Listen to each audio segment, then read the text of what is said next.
Hello and welcome to episode 19 of The Australian Runner, a weekly show about running and everything running related. I'm Ben, and with me is Chris. Hi everyone. Today's show is about Strava. Let's get started.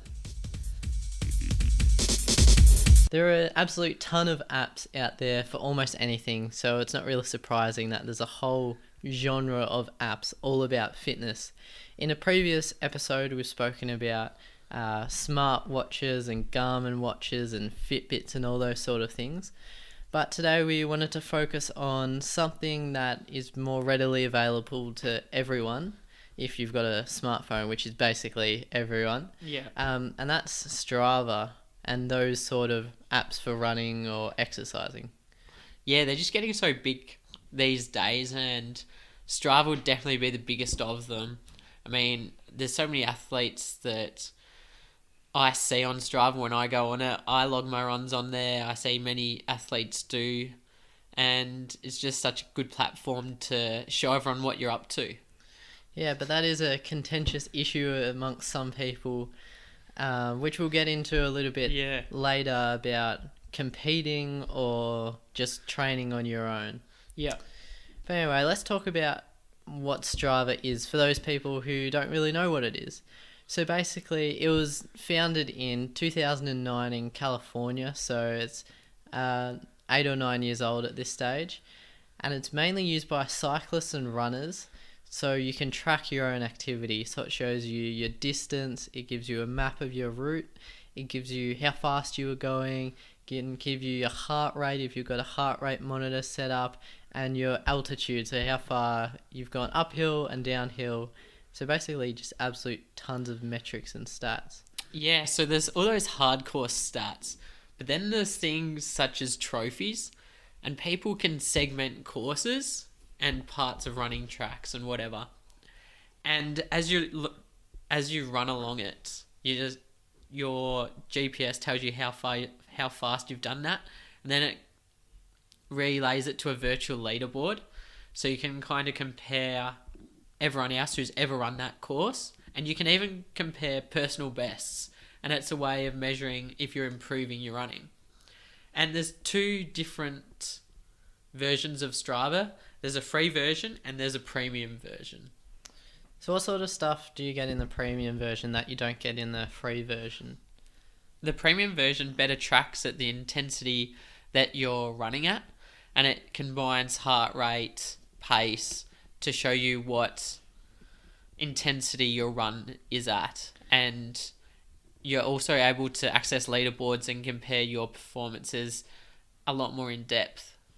So just basically more metrics and more in-depth metrics using all of the stuff it's calculated already from your GPS and heart rate and whatnot. Yeah. And so one of the biggest draw cards of using Strava is those leaderboards, and that means that you're able to see elite runners like Luke Matthews, Brett Robinson, David McNeil or Jordan Guzman. They all use Strava, so when they go for a run they can post their run, and then I can see what session they've done and then how fast they've done each kilometre, or if they've done a segment you can see what trophy or how fast they've done each segment in as well. Yeah, it's so good for just us amateur runners that we can compare ourselves to the elite in some respect, because we're not going to ever get onto a racetrack against them. But we might be on the same path as them, or the same path that they've done, and we can compare just to the rest of the running community. And it's just good to incorporate what the pros do to the broader and wider community. It doesn't exactly feel like you're running against them, but it sort of gives you an appreciation of, oh yeah, I go for this run up the hill, it takes me 5 minutes, and then you can see some person who's done it in 3.5 minutes.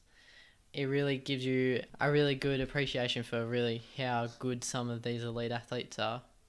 But it doesn't even have to be elites, obviously. If you and some of your friends can have a mini competition going, or I know if you're trying to lose weight and you can see that one of your friends has just gone for a run, maybe that'll give you a bit of a nudge to say, oh yeah, I should probably go for a run today as well, that sort of thing. It's really the social aspect is the biggest part of Strava. Yeah, a lot of people use Strava to clearly see their statistics, but I almost like to see what other people are doing, see what I can incorporate, and use it as like a learning tool, just for ideas even, or running tracks where people run, how fast they run, and just all those little things. Instead of literally asking everyone, I can just see.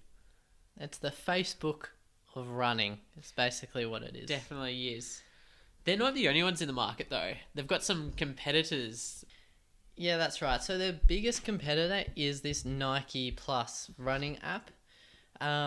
It's got the most downloads. It's even got more downloads than Strava, I believe. But the focus of Nike Plus is a little bit different. It's not very social. It doesn't have its own ecosystem, really. So on Strava, you can go on Strava, you can scroll through a feed and see what other people have run. But with Nike Plus, it posts it to Facebook. And so even if you're running and you've got headphones in and you've automatically posted your run to Facebook and somebody likes it, you'll be able to hear in your headphones that somebody's liked it and it'll cheer you on. So that's a pretty cool little thing that they do. But another one of the big differences is the main focus, it seems, of Nike Plus is the big red numbers of how far you've gone. So it really focuses on your mileage, and it doesn't give you those in-depth stats. It basically gives you your route and how fast you've gone and how far you've gone.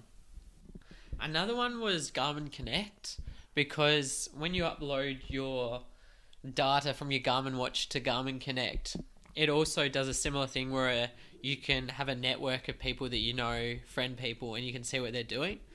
But the interface just isn't quite as good. The information isn't as high quality as Strava is. And most of the time, I've set my Strava up so that all my Garmin Connect data transfers straight to Strava.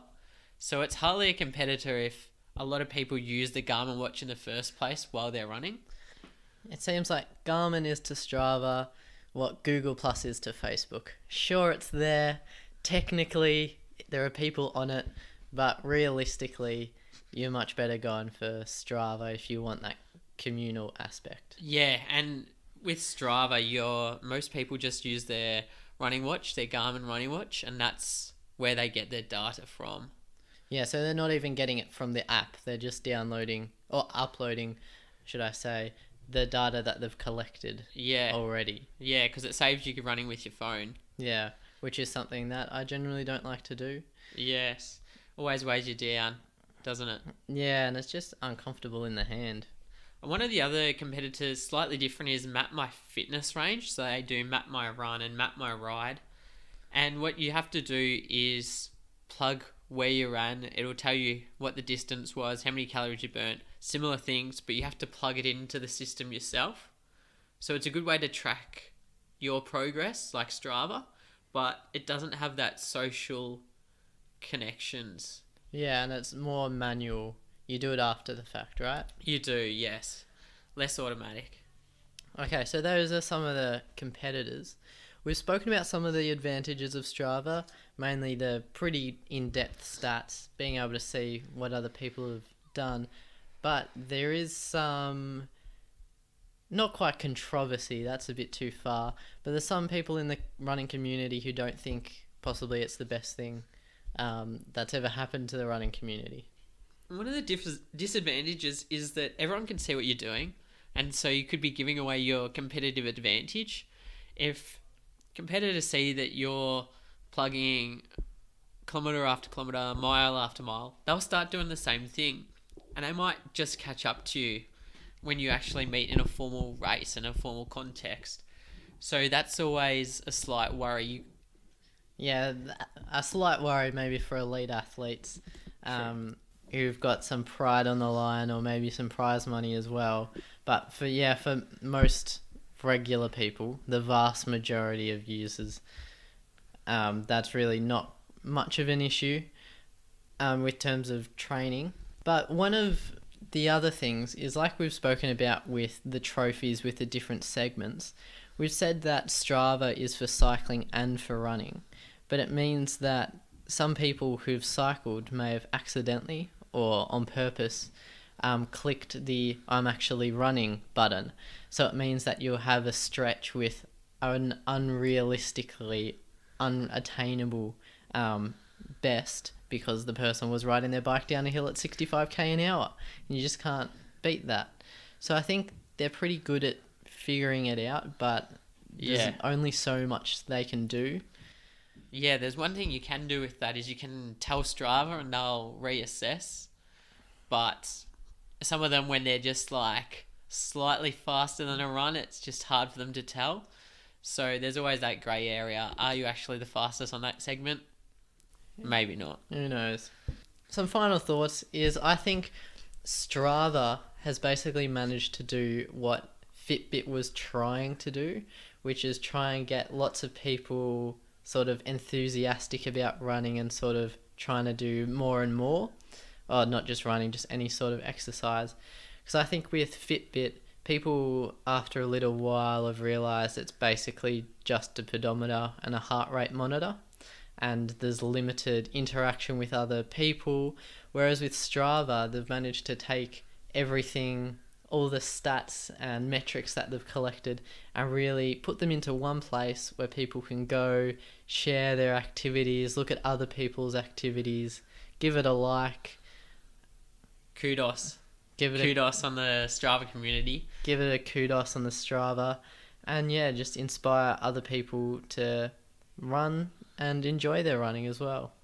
Yeah, I agree with everything you've said then. I really enjoy using it for my own runs to see where I've improved, what I've done in the past, what I'm doing now, as well as to see what other people are doing, my mates, running mates, elites. I just find it quite interesting and would suggest that you have a go and have a try, see whether it works for you.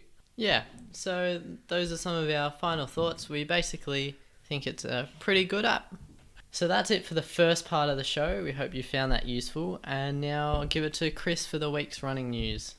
A couple of big events on in the week. The first was the World Relays were held in the Bahamas over the weekend, and Australia ended up third overall over the whole competition. We received one medal, and that was the women's 4x800 metres, who won bronze in their race. There was the women's 4x400 metres, who ran in Rio, and they ended up getting fifth at the meet. The men's 4x8 came fourth. There was a mixed 4x400 team who came fifth. Interesting event. Nothing that you see in the Olympics. And then the 4x100 metre men ended up coming fourth. There was 3 disqualifications in the final, or 3 teams that didn't finish. So it was a surprise result, and it means we've qualified automatically for the World Championships in London in August, so we can watch our men run there later in the year. Marathon season continued over the weekend with the London Marathon.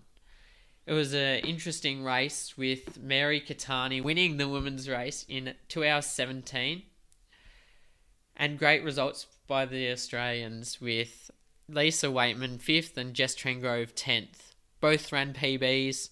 Lisa Waitman's now the 3rd fastest Australian ever with a time of 2 hours 25. So solid run. I'd even say more than solid. Great run by her. The men's race was interesting. They were going for the world record, slowed down towards the end and dropped off. The winner ran 2 hours 5:49. The first Australian across the line was Michael Shelley in 5th position. A great run from him, just outside his PB.